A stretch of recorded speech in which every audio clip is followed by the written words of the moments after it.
All right. Good evening, everyone. I want to call this meeting of the Caldwell County Board of Health to order for March the 5th, 2020. Welcome those who are in our audience as well as those who are joining us by TV. At this time, we will have any public comment. Do we have anybody signed up? Nobody signed up for that. So if you will, then Dr. Davis, if you'll have our invocation, please. And Sandra, James, would you lead us in our Pledge of Allegiance this evening? I will. All righty. Bow your heads with me, please. Almighty God, we bring honor and praise to you for all the things that you do for us. And we hope in return this health department and all its employees can guide our county and keep us safe and healthy. Go with us today as we do our business and guide us in all that we do. In Jesus' name we pray. Amen. Amen. Attention, salute. I pledge allegiance to the flag of the United States of America and to the republic for which it stands, one nation under God, indivisible, with liberty and justice for all. All right. Thank you, everyone. Any announcements this evening? Ms. Martin. I have a few. Just wanted to mention the animal control euthanasia rates have decreased from 42% in 2018 to 36% in 2019. I also sent an email in January regarding the community paramedicine program that emergency management will be conducting. Within this program, it will allow people who do not have a primary care provider to be able to use the health department as their primary care for a selection of services. We will also include health education services within this program. Also wanted to mention thank you to those who are willing to serve on the Budget Ad Hoc Committee. We will be meeting at the end of March. And I also wanted just to give a brief update. Coronavirus is rapidly developing and guidance and cases constantly changing. Every day, and it's probably changed since we walked in. Well, we have been on conference calls and have received emails regarding guidance from the state. Right now, there's only one case in North Carolina, and we know it's Wake County. As of Wednesday, CDC has put a level 3 advisory on countries in which we were able to monitor return travelers. DPH is still saying North Carolina and the U.S. is at low risk for COVID-19. With all this being said, the health department has been preparing, is ready if it was to come in our area. That's all the announcements I have tonight. All right. And with that, are there any amendments to our agenda this evening? Hearing no amendments, what's the pleasure of the board in adopting our agenda for the remainder of the meeting? Second. All in favor say aye. Aye. Any opposed? And that carries unanimously. And in our packet would be the minutes from our December 5th meeting. And then we were unable to meet in February because of the harsh weather we had that evening. So do I hear a motion that we adopt our minutes from December the 5th? Second. Any discussion? All in favor say aye. Aye. Any opposed? And that motion carries as well. Next on our agenda is our financial report, and first up is Brooke Weinbarger.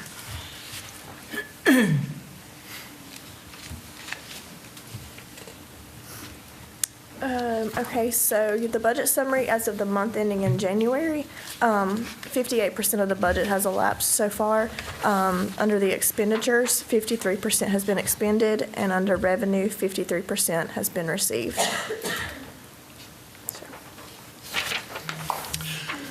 All right. Any questions of Brooke? She's ready and willing to answer all questions. All right. Thank you, Brooke. And next is Jeannie Walker, and she has a budget amendment or two. Good evening. We have two budget revisions tonight. One is in our dental program. They're requesting to have some funds moved from a contractual line item to capital to purchase some digital x-ray sensors. The sensors they have are currently about 12 years old, and so this will allow them to replace those and actually increase the number of patients that can be seen. All right. You want to give us the other one so we'll just vote on them both? Okay, and the second one is a budget revision to purchase an adoption trailer for animal control. The total is $19,600. We currently have $12,300 in donations to go towards that, and they're asking $7,300 come from the fund balance with the county. And I do want to mention that I'm doing a presentation on this later on. Yes. Okay. So, and all of this, as a reminder to those who are watching and for us, is just a request of that budget revision to be sent over to the county and still has to be approved by the commissioners over there as far as the purchase of this trailer, but it seems like a logical thing to do. So, one commissioner will vote for it over there. Yeah. This started with $20, right? That's right. $20. A $20 donation. Did you make the first donation? And I was the other day. There's the other doctor on the board. Got to keep things, get them started rolling. That's right. So, There you go. yep. I move that we accept both amendments as proposed. All right. And I'll second that. And is there any other discussion? With that, I'll call the question. All in favor say aye. Aye. Any opposed? And that motion carries unanimously. So thank you, Jeannie. Next is some public health update, and the first up is our after hours, Miss Libby Clark.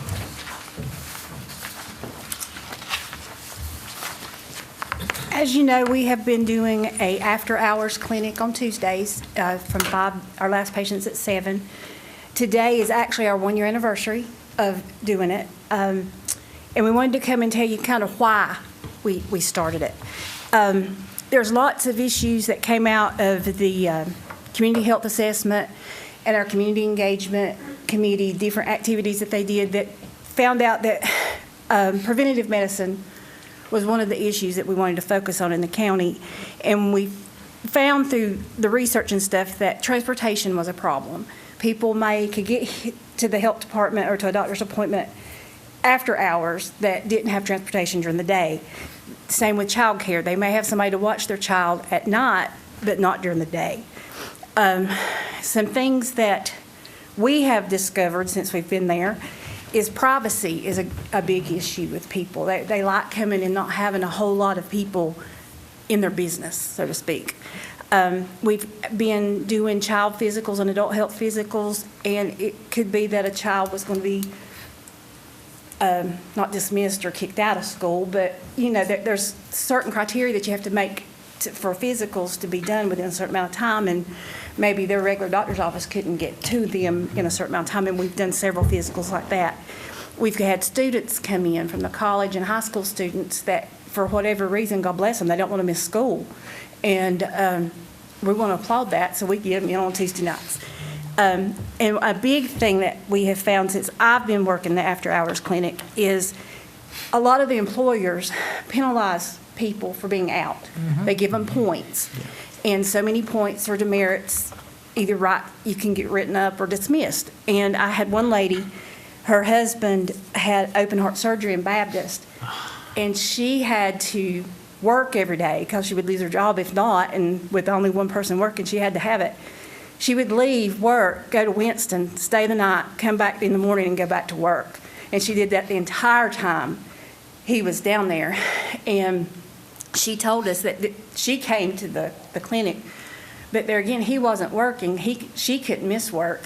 And so if it wasn't for our clinic, she wouldn't have got her blood pressure medication. So, stories like that, it kind of humbles you and you think, well, that's why we're here. We're the health department. We're here to help people. We hear stories like that over and over and over again of people that just wouldn't get care if we wasn't there. And in the year that we've been doing it, we've seen 184 people, and our show rate for the Tuesday night clinic is 77%. So that's pretty good. That's pretty good. And that's 184 people that may not have been seen if it hadn't been for us. The staff loves it. The first Tuesday night we did it, everybody's like, oh, that's a long day. But when Friday comes and we get the time back, it makes it all worth it, so everybody's happy. So, and we see preventative care and sick visits for adult health and child health. We do family planning physicals and STD testings. So if you know anybody that needs any of those things, have them call us on Tuesdays and we'll fit them in. Thank Now, you. how many providers do you have during? Just one. Just one? Okay. Do they rotate? Yes. Okay. Everybody rotates, so everybody gets a turn, so they get their Friday off. Okay, great. All right, thank you for that. Great, great. Next is Dr. Picton, and he's coming with a flu update this evening. And I'm sure you're going to tell us to wash our hands and all that stuff because I really, Don't touch your face. yeah, don't touch your face. Actually, I started this back in January because it was going to be at the February meeting. And in the January, we were at the peak of flu season, and there was some question about the efficacy of the 1920 influenza vaccine. So I thought I'd go about a little over how they determine efficacy and things like that. So even though we're kind of waning out of the flu season, it's interesting anyway. Well, you're saying waning out, but I know two people personally that's home with the flu right now. It's not gone. You're right. No, you're It's not peaked like it was in January. How do you switch slides?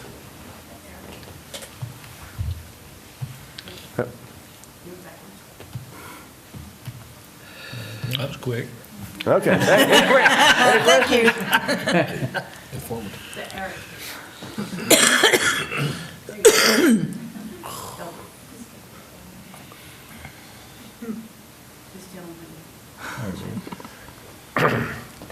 Unfortunately, to talk about efficacy, you got to talk about H and N's. I don't think I've talked about H and N's for 5 or 6 years. So, a little bit of virology, but we'll get through it. So there are two main types of influenza in humans. That's influenza A and influenza B. Influenza A is probably the most complicated because it's characterized by two viral antigens. The antigen is something that's on a cell or a virus that helps our immune system recognize what's us and what's not us. So antigen is just something that sits on a cell, and our immune system uses it to figure out if it should attack it or if it should not attack it. So the two glycoproteins on the influenza membrane are called hemagglutinin, which is the H, and neuraminidase, which is the N. And these are the two things that our immune system recognizes as a virus that's in our body and shouldn't be there, and it needs to attack it. The H is actually used to attach the virus to our cell, and then the virus goes inside the cell, multiplies using our reproductive system inside the cell, then it comes back out using the neuraminidase. Next slide.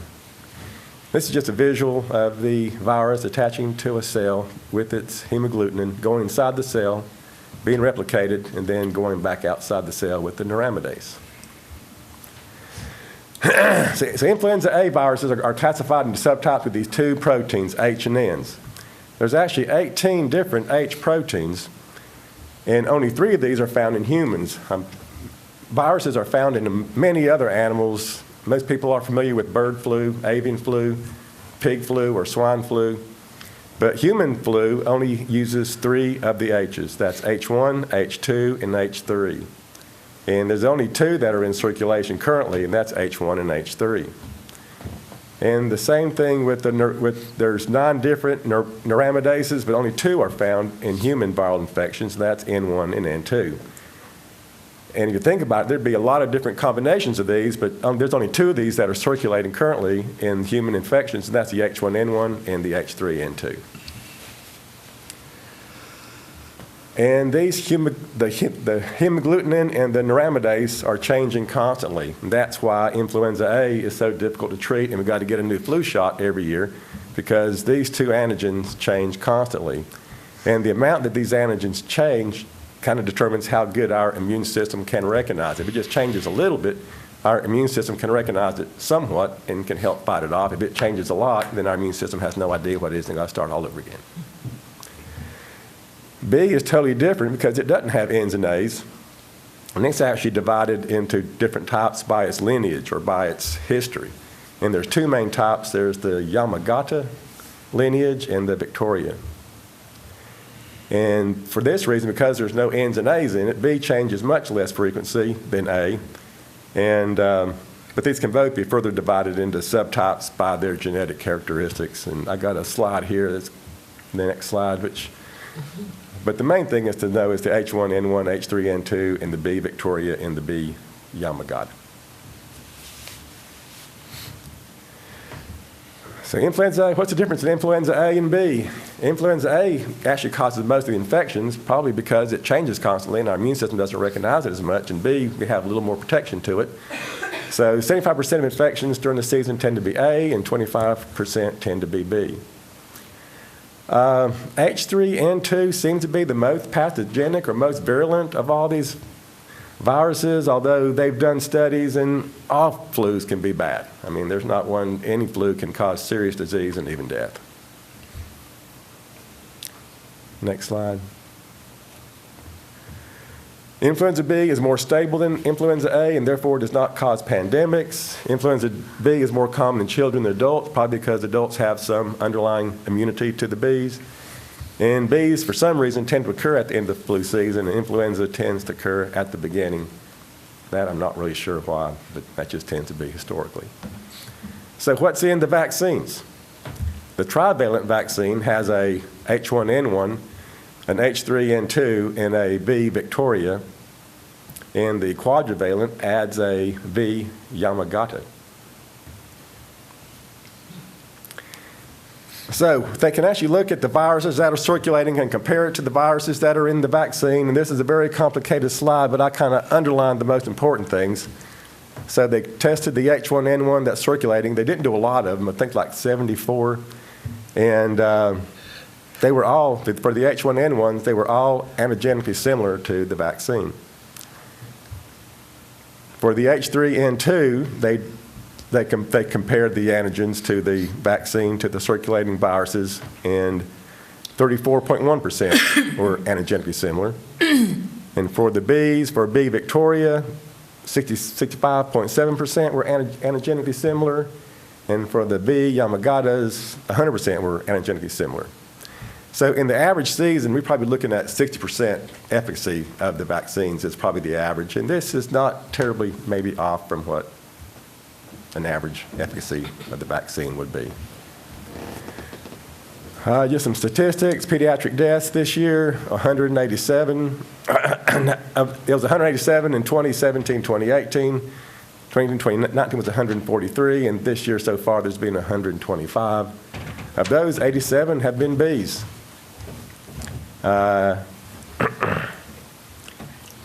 And 18 of these had the lineage determined and were all B Victorias. And then there are 38 that were caused by A's, and 22 were H1N1s, and only one was a H3. And nationally, the predominant B strain is Victoria, and the predominant A strain is H1N1, which if you looked at it, the H1N1 had 100% antigenically similar, where it's 100% antigenically similar to the virus, so go figure. So the latest updates we have from North Carolina, influenza-like illness decreased slightly from week February 29th.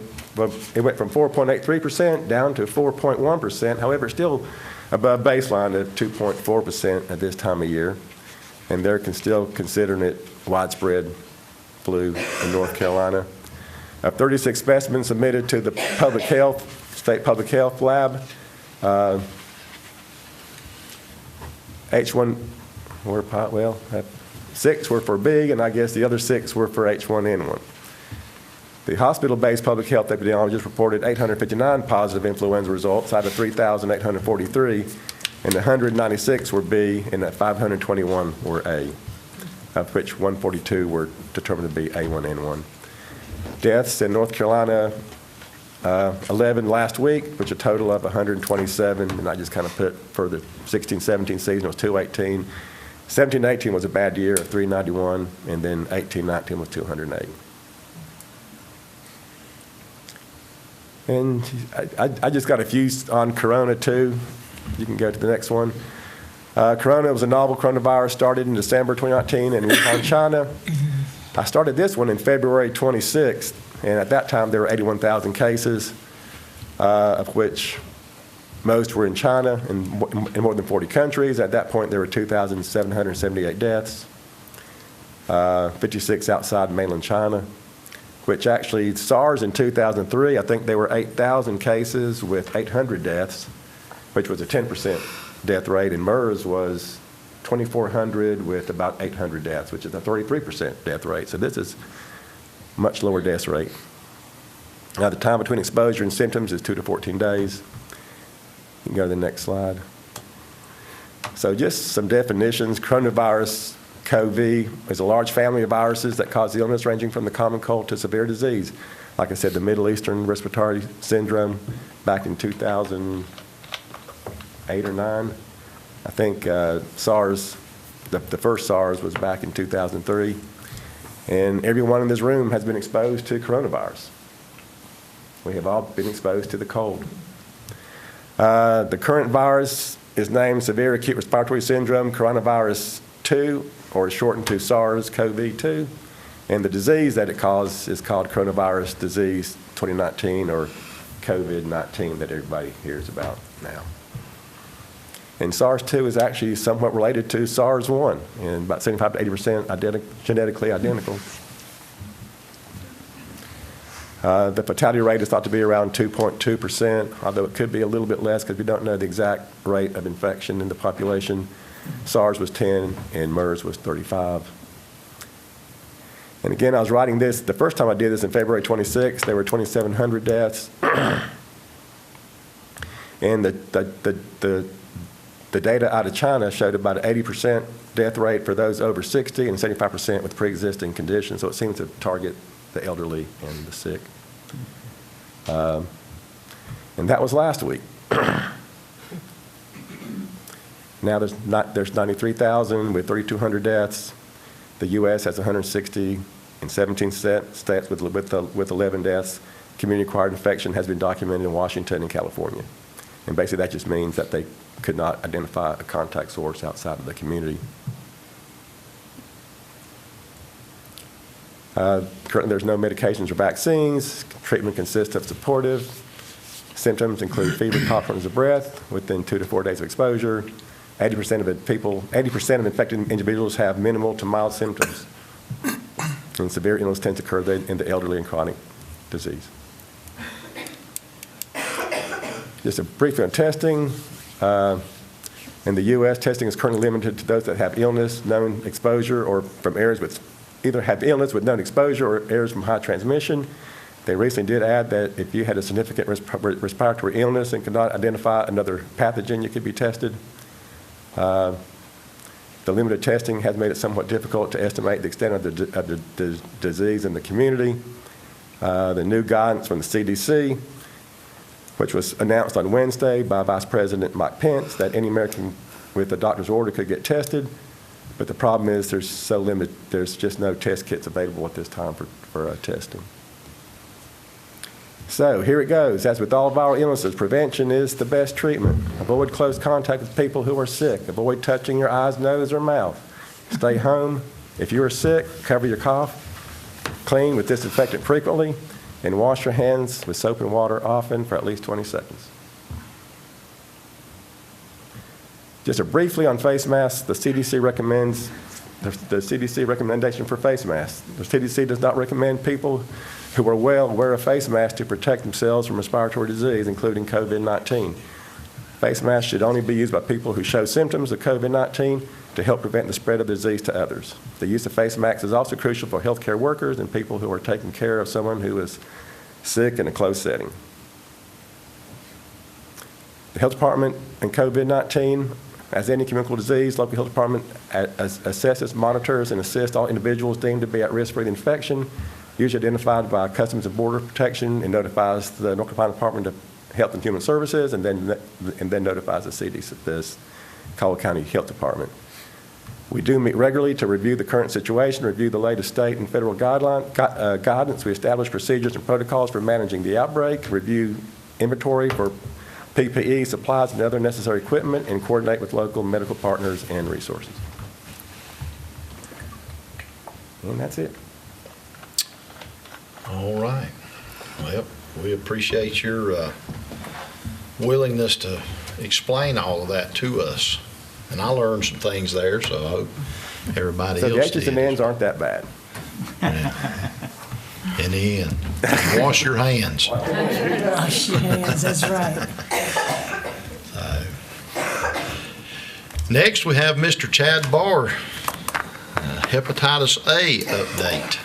So it seems to be the night for virology. Yep. So the last time I talked to you guys, I talked at the December Board of Health meeting about hepatitis A, and I showed you a map of how hepatitis A has almost completely surrounded, at that time, Caldwell County, and we talked about it was just a matter of time until we had our first case.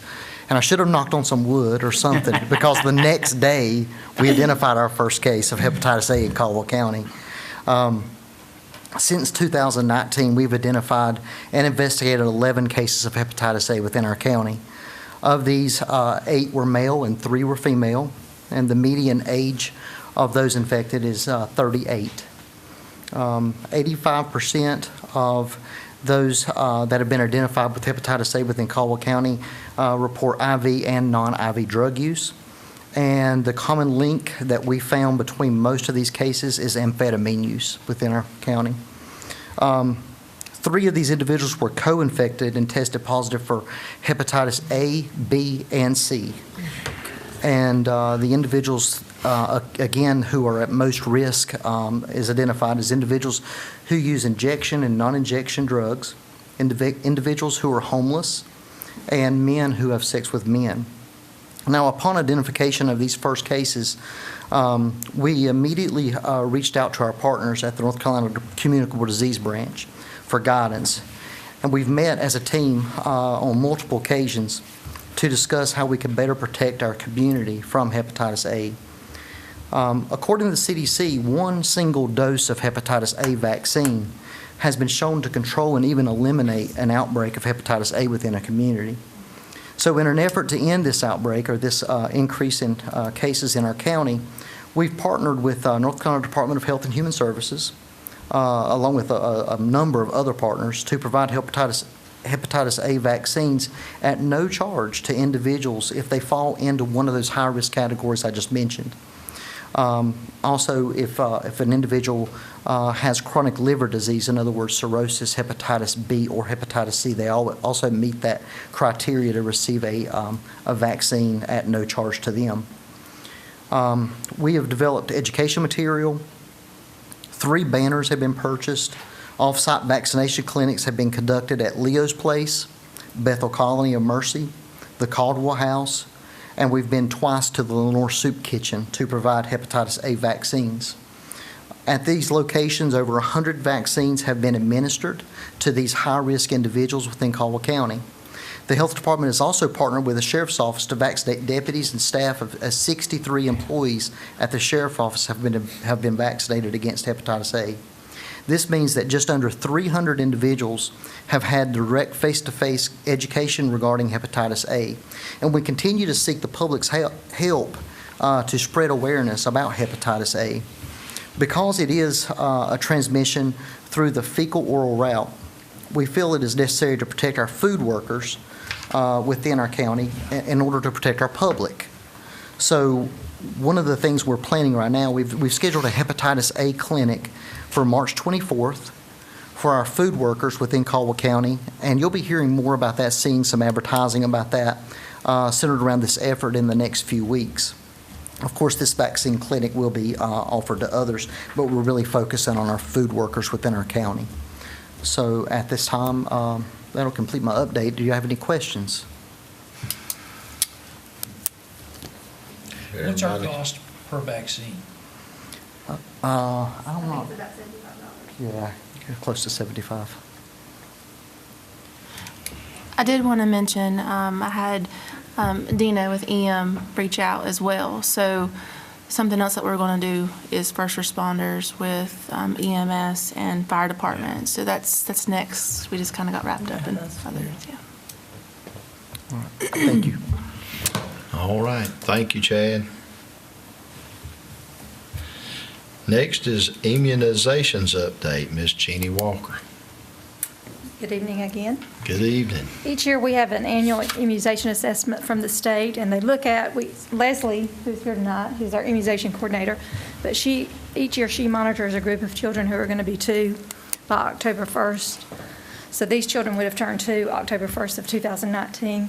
So for the 4th year in a row, our county health department is 100% with immunizations in that birth cohort. Our county rate is 84%.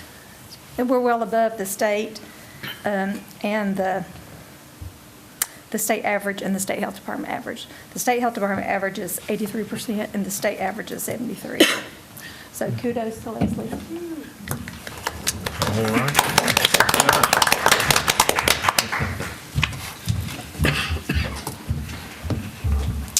And as she makes her way around, Anna's going to give us an update and over this animal control adoption trailer.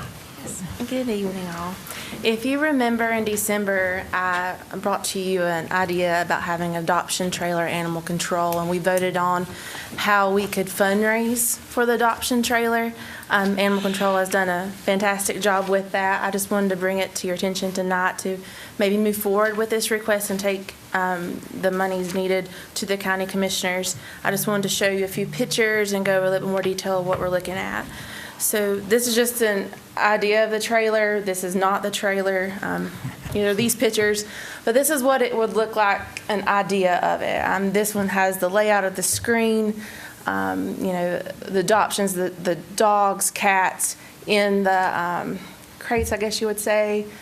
You'd go to an event, pop open the awning and let people come through, look at the animals, that sort of thing. You could even do that. We could have a rabies clinic, something like that. Or what we also want to stress with this trailer is we could use this for emergency situations, whether we need it for a shelter that needs an adoption trailer, or not adoption trailer, but needs a trailer, or if by some chance we have a puppy mill or something like that, it would be used for a emergency situation. So this is just an idea of what the outcome would look like, but like I mentioned, this is not at all what the trailer looks like. This is actually our trailer. It's kind of blank, but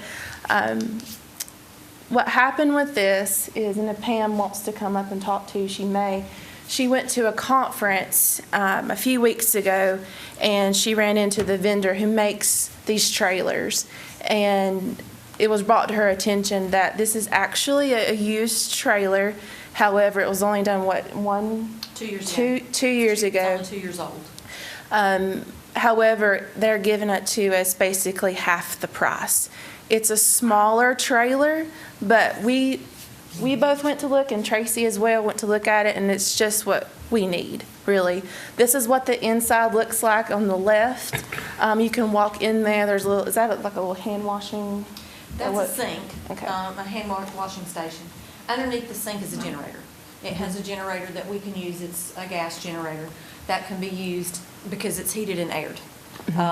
State has ambient temperature laws, can't be below 50 or above 85 for us to have them out in the public and that sort of thing. So that would take care of that problem, because right now during the summer we can't take them out to events unless someone's willing to let us take them inside their facility. Not a lot of businesses are willing to do that. So this is heated and aired. It has 12 spaces, but if you look at the spaces, you can't tell it really well from there. But they do have slides that go in between some of them. So if you have a larger animal that you want to take, you can slide that one out, which cuts down one space. But if it's an animal that's been there for a while, or an animal that you're really wanting to see get placed, you can slide that out. You can put a larger animal in there and it'll house it. On the bottom, underneath the kennels, in the left-hand picture, you'll see there's a little area there that doesn't have kennels. That's storage space, so that we can keep leashes, food, water bowls, things like that in there, so that we have all the supplies we need when we go out. On the end of where the sink is, there's also a compartment there that has a retractable power cord, so that if we have a power source, we don't have to use the generator. We can plug it in and use it there in that manner instead of using that fuel in that generator. Yeah, and the picture on the right is the awning. This one has two, I guess, window awnings, so it wouldn't come up together. It would be separate, but it does have two window awning type things. So the trailer that is being offered to us is a 7 by 12, is that right? 7 foot by 12 foot. But with 12 compartments that are adjusted to fit larger animals, like she mentioned. It has everything she mentioned included except for a hot water heater. Yes, is that correct? So that's something that we would have to purchase as well. That's the back of the trailer. One thing I wanted to mention, if you can tell on the left-hand side, the ramp, the back end of the trailer would need to be closed at all times to keep the heating and air in. So two options we have is to get plastic flaps. The only thing with that is when you're walking in and out, it would hit you in the face, or if you go to events, you would have to get 2 parking spots for the trailer. So we suggested, Tracy actually brought it up to the guy that's making the trailers, to put a door in the ramp. On the left-hand side, you can't see, but put a door and then put the diamond plate over top of it so we can walk on it and so we can keep it shut at all times. So this is our request. The retail for this trailer is $31,380 with a hot water heater. The adoption trailer that is being offered includes a hot water heater and 1-year warranty. No additional cost is $17,500. So they're offering it to us half the price with a 1-year warranty. So the ramp to remain closed, we have asked to have the door placed. It would cost $800. So that brings it to $18,300. We currently have $12,300 in donated funds. And so we're taking this request to the commissioners, asking for $7,300 to cover the remaining cost, which would actually include taxes and tag fees. The reason we're doing this as well is they're holding it for us, just because it's half off and not putting the money down. So that's why we're going to the commissioners for the additional cost instead of budgeting for it next year. One thing we didn't mention either is the fact that it has a gray water tank and a regular water tank. So it will house water. We don't have to have a water hookup for cleaning purposes and things like that. The actual spaces are on about a 1/2-inch tilt and have a grate in them so that they can be cleaned properly and disinfected properly, and it'll go into that gray water tank. So it makes it much easier for us to clean and take care of it. So that is our request. The adoption trailer would be able to be used year-round. Right now, we're only be able to do events, maybe spring and fall, maybe, depending on temperatures. We can also use this if we had to set up an emergency shelter where people could bring their pets with them. We could also use it for that, and it would be easy just to pull it up. It would be set up, crank the generator, and be good to go, versus having to pull wire crates into a high school gymnasium or something along those lines. This would be ready to go. Yes. And you've got a vehicle that'll pull the trailer. Yes. This one, yes. The one we originally proposed, no.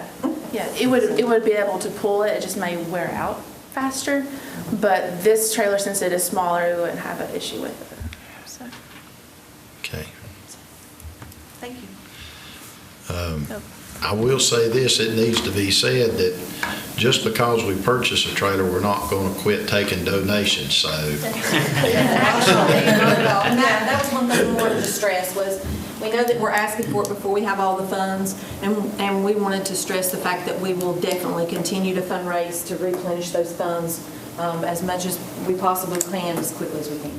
All right, so for those that are in the public seeing this, that want to make a donation, they need to reach out to Animal Control, and we'll be glad to take their donation and apply it toward the trailer and or any other expense associated with the trailer, because as you've said, you probably need a few things to outfit it, I would assume, bowls and things of that nature, and then the food to go in there, so there's a lot that goes along with it. Yes. All right, anybody else got a question or a comment? Quiet group tonight. Well, thank you, ladies, for bringing that to us this evening.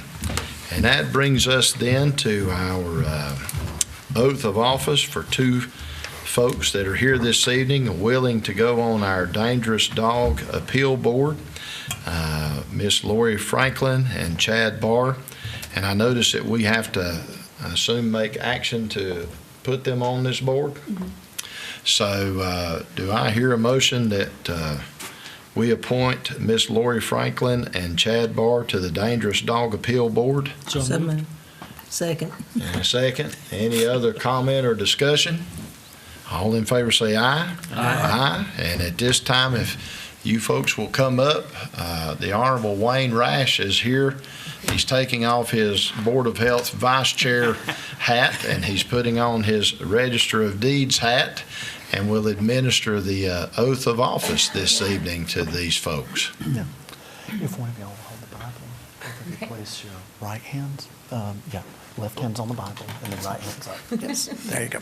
And if you will repeat after me, I, insert your name, I, Lori Franklin, do solemnly swear do solemnly swear that I will support that I will support the Constitution of the United States. the Constitution of the United States. So help me God. So help me God.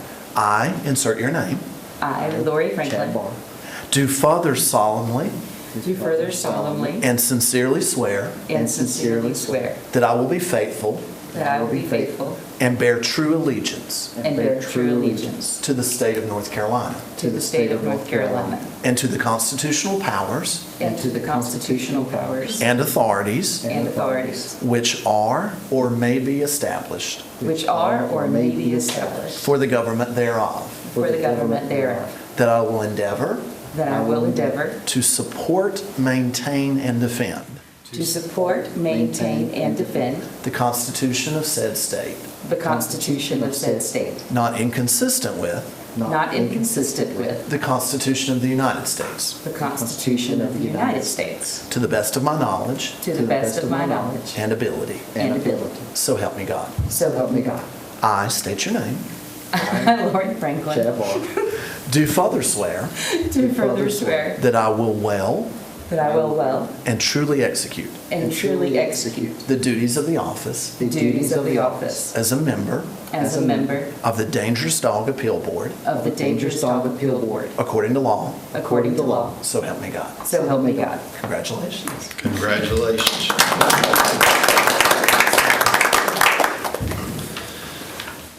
It's worth a round of applause to be able to repeat the oath of office in any position that you may serve. All right. With that, that brings us to the end of our agenda this evening. One question. Yes, sir. Did we vote on the animal control adoption trailer proposal? Well, we actually voted to make the budget amendment. We made So the budget amendment, okay. I would assume that was good enough, yes. Okay. Okay, I'm sorry. But yes, and that'll be moving over to the commissioners. Anything else?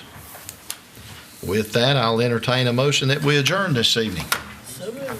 Second? Second. All in favor say aye. Aye. All right, yes. We are adjourned. Thank you for being here. I didn't know if we needed a separate vote on that or not. Until I did that.